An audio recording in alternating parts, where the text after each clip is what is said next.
bien voulu faire la démarche de venir ce soir pour assister à cette réunion de l'association des anciens jurés anonymes.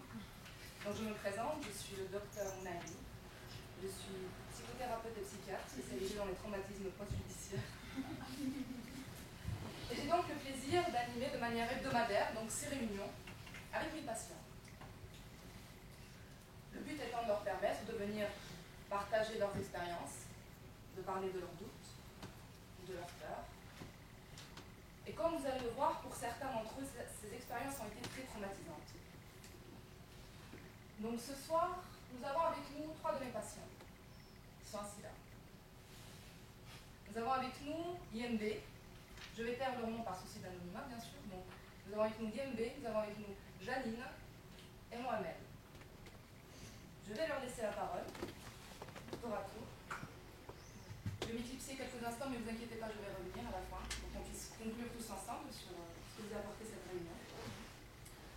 Donc je ne sais pas qui veut commencer, peut-être IMB. Voilà, IMB très volontaire, comme à son habitude, va commencer.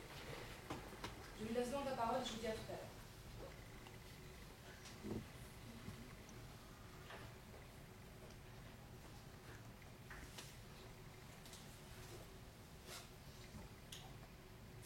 Hello! Comment? Je m'appelle Yembe quoi. Et j'ai 35 ans. Je travaille dans les bâtiments. Alors moi j'ai bien réfléchi. J'ai bien réfléchi. Et au final, nous, les jurés, on nous demande qu'une chose. C'est de cracher le morceau. Coupable ou non coupable. Comme si moi je détenais la vérité absolue. Les sangrailles comme on dit ici. Comme si moi je pouvais sonder l'âme des gens et porter l'ultime jugement sur ce qu'ils ont fait. Comme si moi, petit MB, je pouvais balayer en quelques jours seulement la personnalité de l'accusé, ses problèmes psychologiques, ses déviances, ses doutes, ses peurs et être convaincu par les preuves rapportées de sa culpabilité. Ah non! C'est parce que je suis originaire d'un village de voyants à côté de Yamoubé. Ça veut dire que moi aussi je suis voyant et que je peux prévoir l'avenir et savoir ce qu'il a fait et porter l'ultime jugement sur ce qu'il a fait. Il va vraiment arrêter avec ces préjugés belles là.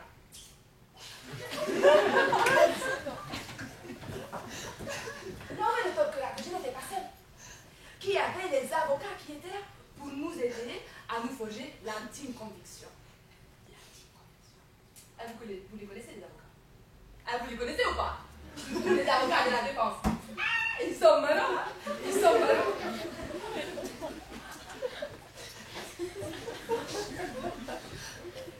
Armés de plaidoiries pleines de fougue, pleines de hargne et de bons sentiments. Ils vont jusqu'à déverser le trip et parfois même des sanglots pour vous convaincre de leur. Et en face, nous avons monsieur le procureur, le grand Manitou de l'intérêt général, qui est là pour veiller au grand et qui balance son réquisitoire comme ça.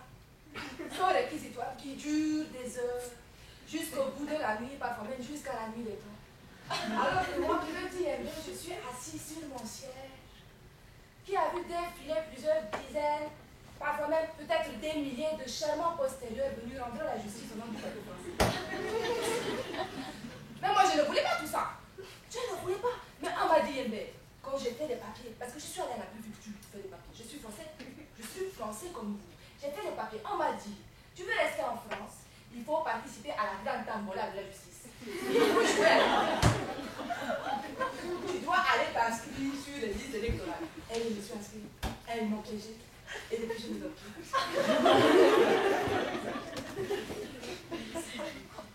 Depuis cette histoire, depuis que le président de la cour d'assises, il nous a introduits aux horreurs des présidents de l'État. Une histoire, je ne peux même pas la raconter. Avec un quadruple homicide à la tronçonneuse, comme ça, il avait découpé la femme de chambre qu'elle était abusée juste avant. Après, il a fait les steaks hachés, il les a mis dans les réfrigérateurs. Et depuis, je fais des cauchemars. Je fais des cauchemars toutes les nuits, je ne dors plus. Et je suis sous médicaments. Et je vois des steaks hachés qui viennent comme ça, elle me met tout ça. On va te manger, même, on va se manger. Et depuis, je suis sujet à des troubles obsessionnels compulsifs. Madame le docteur, donnez-moi Donnez-moi un cachet, s'il vous plaît. Et la liste va prendre le donnez-moi. Bonsoir. Alors, je me présente, je m'appelle Janine. J'ai 45 ans. J'ai 45 ans, je suis femme au foyer. Alors, moi, j'ai aussi été jurée dans une affaire beaucoup moins traumatisante que celle de mon frère. Il n'y avait pas de steak haché. Et après, je crois que c'est une histoire de pédophilie, je ne sais plus trop, quelque chose dans ce genre. Alors moi, ce qui me touche, ah oui, ça me touche. Ce qui me touche, c'est contre la douleur de cette victime-là, qui vous émeut jusqu'à l'évanouissement. Parce que moi, je me suis évanouie. Ah oui, je me suis évanouie. Je me rappellerai, on m'a emmené à l'ambulance jusqu'à l'hôpital. C'était dramatique. Alors entre cette douleur, je me perds un petit peu, entre cette douleur et entre le dégoût que vous suscite l'accusé dans son box, comme un petit lapin nerveux prêtre dépecé, qui vous regarde avec ses yeux horrifiants. Comment vous voulez que nous, on s'en sorte indemne après? Donc on est soumis à tant de misère humaine, et au nom de quoi est-ce que nous avons eu à subir ce traitement? Moi, je n'aurais jamais voulu avoir à être exposé à toute cette douleur, de la victime, à avoir aussi à détenir le destin de quelqu'un entre mes mains. Moi, je suis une fervente chrétienne, vous savez. Et le fait d'avoir la vie de quelqu'un entre mes mains, moi, je trouve que ça m'a poussé à développer un sentiment sadique. Et c'est pas très... Aujourd'hui, je souffre parce que je suis en lutte avec moi-même, vous voyez. Je n'en peux plus.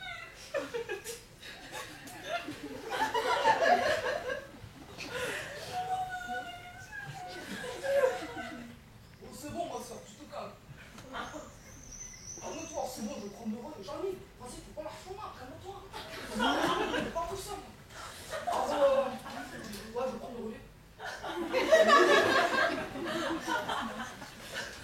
Alors, bonsoir. Il n'y a pas d'autre nom, je crois. Bonsoir. Je m'appelle Mohamed. Plutôt Mohamed. C'est pas grave, c'est pareil pour tout le monde, parce que c'est qui pourrait pour. Alors, je m'appelle Mohamed. J'ai 33 ans. Et comme mon prénom l'indique, ne m'indique pas d'ailleurs, parce que je suis étudiant, moi. Je suis étudiant comme vous, hein, comme les petits genoux. Hein. Je suis étudiant en commerce international. Le Oméra. J'ai écrit sur ma face, je peux rien faire. Alors moi, j'ai un message super important à vous faire passer ce soir.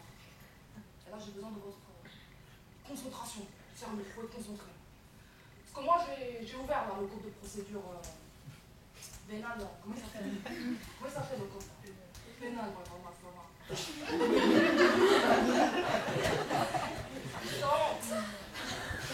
Alors ce code là, moi je l'ai ouvert et je l'ai lu.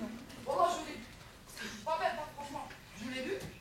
Alors j'ai noté là, parce que je vais pas tout retenir, je vais noter ça chez tout, t'as vu.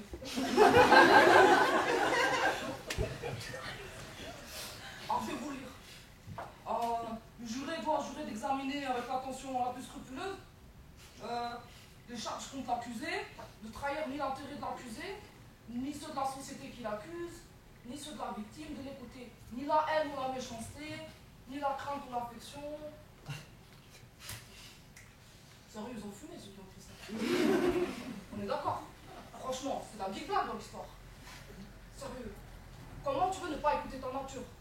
Toi, t'es mignonne, t'as l'air gentil, toi. Toi, t'es gentil. T'es gentil, donc là, tu vas vouloir le faire sortir, tu vas convaincre les autres jurés. Sérieux ou pas? Si t'es méchant, tu vas vouloir faire en sorte qu'il crève comme un rat mort, dans ta cellule. Tu vas tout faire pour l'enfermer, ce bâtard.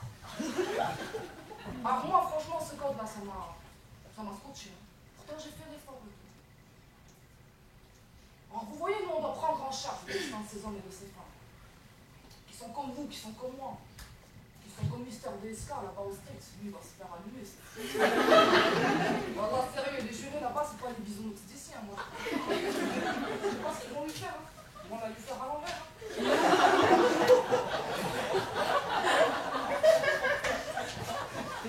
Et sans parler des deux poids, deux mesures. Parce que Mohamed, moi, selon que je le trouve au pays 2 fois ou dans le 9-3, ça sera pas le même verdict. Et ça, vous le savez aussi bien que moi. Vous le savez bien. Vous le savez bien parce que vous êtes qui, finalement, vous, sinon des jurés en puissance? Du moment que tu es inscrit sur une liste électorale, walou, c'est fini pour toi. Tu peux être amené à tirer au sort. T'es inscrit, toi? Voilà, t'as tout compris. Ah, la meuf, elle a tout compris. Elle a tout compris au message que je veux faire passer ce soir. Parce que ce soir, je n'aurai qu'une chose à vous dire. À vous les jurés en puissance qui êtes là. Faut pas vous laisser faire.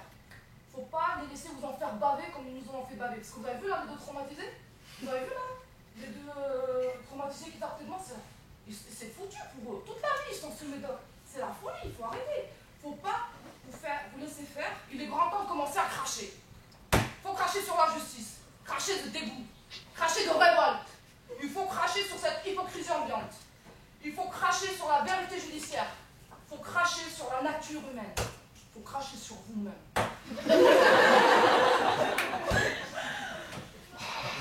Oh là, ça fait du bien. Viens, tu vides ton sac, après tu repartais. Requinqué. Madame, c'est bon, je finis, tu peux reprendre la parole. Bon, bah voilà. Comme vous l'avez vu, comme je vous ai dit, donc, les patients un petit peu traumatisés, certains arrivent à mieux gérer que les autres, hein, ceux qu'on entend de la crève. Et finalement, des patients sont tous assez représentatifs de la France aujourd'hui. Donc, des expériences différentes, des traumatismes un peu hétéroclites, mais finalement un même message qui s'est dessiné un peu. Et je crois que vous l'avez perçu ce message.